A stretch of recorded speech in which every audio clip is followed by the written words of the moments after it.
प्राप्त करने का प्रयास जरूर कर सकते हैं। और गोपियों ने बहुत प्रेम किया, एक रस सदा प्रेम किया। पर महाराज एक घटना घटी महाराज में, गोपियों को थोड़ा अभिमान आ गया कि भगवान सिर्फ हमारे हैं, भगवान हमारे हैं, यह बहुत बढ़िया भाव है, लेकिन भगवान सिर्फ हमारे हैं, बात गड़बड़ है जाएगी। क्योंकि भगवान तो सारे चराचर जगत की है, वो सारी सृष्टि का पालन करते हैं, तो वो किसी एक के तो हो ही नहीं सकते। गोपियों को अभिमान आया, भगवान अंतर ध्यान हो गए। गोपियां कन्हैया को पुकारने लगी, भटकने लगी, पर भगवान दोबारा तुरंत नहीं आए। कुंज कुंज ढूंढत फिरी, खोजत दीन दयाल। कुंज कुंज ढूंढत फिरी, खोजत दीन दयाल। ओ प्राणनाथ पाए नहीं, सुबकल भई ब्रजवाल। महाराज गोपियां भटकती हैं, कन्हैया को पुकारती हैं, हे कान्हा हे माधव आ जाओ, हमसे कौन सा अपराध बन गया जिससे आप दूर चले गए। तब महाराज भगवान समझ गए कि अब ठीक है, अब अभिमान नहीं रहा।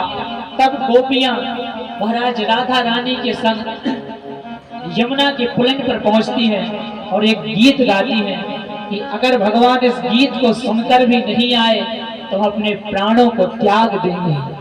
और महाराज जैसे ही प्राणों को त्यागने की बात कही, गोपियों ने एक गीत गाया जिसे भागवत जी में गोपी गीत कहा गया है। जयति ते भेकम जन्मना ब्रजः, श्रेयते इंदिरा शाश्वतत्र हि। दयेत दृष्टा देक्षुतावका, वही धृता सभा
महाराज जैसे ही गोपियों ने कहा कि अगर इस गोपी गीत सुनकर भी प्रभु नहीं आए तो अपने प्राणों को त्याग देंगे, भगवान दोबारा प्रकट हुए, फिर से रासलीला को प्रारंभ किया है।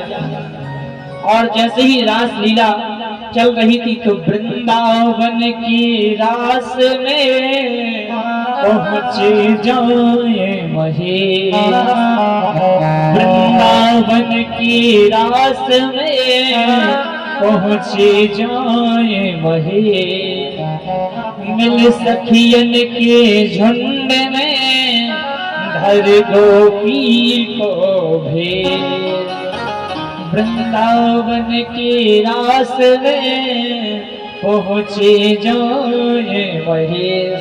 हमारे शंकर भगवान भी इस रास लीला में पहुंचे। और रास लीला महाराज कोई काम लीला नहीं है, जीवन में आप याद रखिएगा। लोग तो कहते ज्ञान ने भी रास लीला की, गोपियों का संग किया, हम भी दो चार का संग कर ले तो क्या बिगड़ जाएगा। वो भगवान भगवान है, और ज्यादा ही भगवान की तुम्हें कॉपी करने की पड़ी हो तो भगवान 7 वर्ष के थे, 7 कोस को लंबो चौड़ो गोवर्धन पर्वत उठाए लियो हमारे ठाकुर जी ने। तुम्हें एक खम्मई को उठा के बता दो तो हम जाने के भगवान कॉपी कर रहे हैं, तो खम्मा लगो गली में ट्राई करियो जाके उठाओगे, पता चल जाए कि भगवान कौन है तुम कौन है। भगवान भैया भगवान है, इंसान इंसान है, इसलिए भगवान के पद चिन्हों पर चलना चाहिए, भगवान बनने की कोशिश नहीं करनी चाहिए। रास लीला में काम को स्थान नहीं है, यह तो महाराज काम विजय की लीला है, इसलिए इसको रास लीला कहते हैं। और महाराज भगवान शंकर को भी अगर भगवान की रास में पहुंचना पड़ा तो गोपी बनना पड़ा, और हम और आप भी अगर भगवान को पाना चाहते हैं तो गोपी प्रेम जैसा भाव लाकर ही ठाकुर जी को पा सकते हैं। इधर महाराज भगवान ने रास लीला को प्रसंग को पूर्ण किया है। नारद को कहा, नारद जी पहुंच गए कंस के पास, कहते हैं कि तुमने जितने भी राक्षसों को भेजा है एक एक करके कंस सबको मार डालेगा, तो प्रभु क्या करना चाहिए। किसी मेला ठेला का आयोजन करो और बलदाऊ को और हमारे बाल कृष्ण भगवान को यही बुला लो। तो कहा कि ठीक है, बात जम गई और अक्रूर जी को भेजा है, अक्रूर जी को लेने भेजा है। महाराज जैसे ही अक्रूर जी इधर कहते हैं कि मथुरा से वृंदावन 2-4 घंटे पैदल भी पहुंच जाओगे आप, लेकिन चलते चलते शाम हो गई। उधर भगवान की उस दिन स्थिति देखिएगा आप,